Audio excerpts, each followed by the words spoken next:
Sebelum lanjut ke video, tulis di kolom komentar sekarang juga.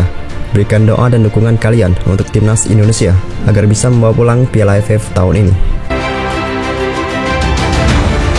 Timnas Indonesia lolos ke partai puncak Piala AFF 2020.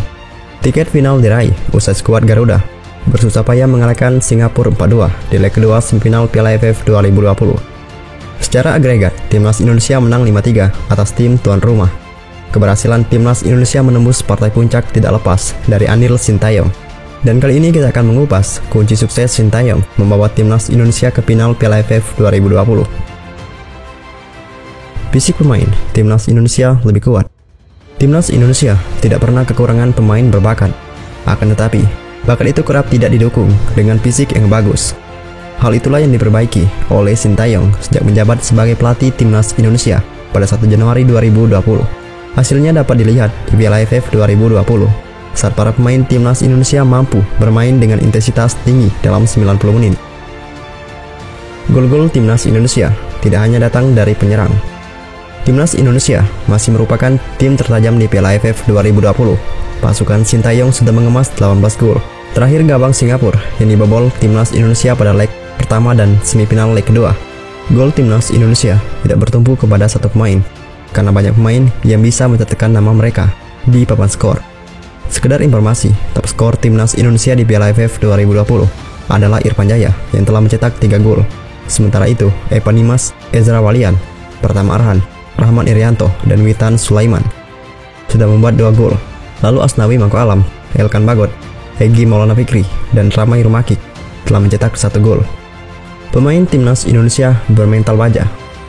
Selain fisik, mental juga kerap menjadi masalah bagi timnas Indonesia. Ketika tertinggal, timnas Indonesia kerap kesulitan untuk bangkit dalam pertandingan. Hal itu pun diperbaiki oleh Sintayong. Mental baja timnas Indonesia pun terlihat di Piala AFF 2020. Contohnya ketika timnas Indonesia mampu membantai Malaysia 4-1 meski tertinggal terlebih dahulu. Contoh lainnya tersaji di leg kedua semifinal saat timnas Indonesia yang unggul lebih dulu, kemudian berbalik tertinggal 1-2 pada babak kedua. Meski begitu, timnas Indonesia mampu bangkit sehingga menang dengan skor 4-2. Timnas Indonesia tahu cara main di turnamen. Timnas Indonesia asuhan Sintayong tahu caranya untuk sukses di turnamen. Sintayong tidak ragu untuk bermain defensif demi mendapatkan hasil positif dari lawan yang lebih kuat. Contohnya saat melawan Vietnam, Sintayong membuat timnas Indonesia menjadi tim support defensif sehingga mampu meraih hasil imbang 0-0.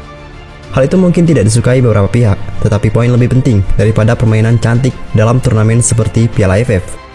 Lalu timnas Indonesia menjadi tim agresif saat bersuah Malaysia dan Singapura yang punya kualitas hampir sama dengan skuad Garuda. Hasilnya timnas Indonesia mampu meraih hasil positif. Kini timnas Indonesia pun ada di partai puncak untuk melawan Thailand meski sang lawan lebih kuat. Timnas Indonesia mungkin saja bermain ofensif karena dalam final semua hal bisa terjadi. Taktik Sintayong susah ditebak. Sintayong membuktikan kualitasnya sebagai juru taktik di Piala AFF 2020. Dia kerap mengubah formasi timnas Indonesia pada setiap pertandingan, tetapi tidak menghilangkan karakteristik gaya mainnya yang fokus pada operan-operan pendek dan high pressing.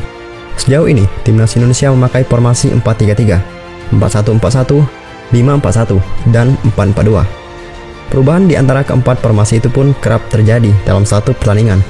Seusai jalannya permainan, hal ini membuat permainan timnas Indonesia sangat susah untuk ditebak. Semoga timnas Indonesia dapat memberikan hasil yang terbaik di final nanti.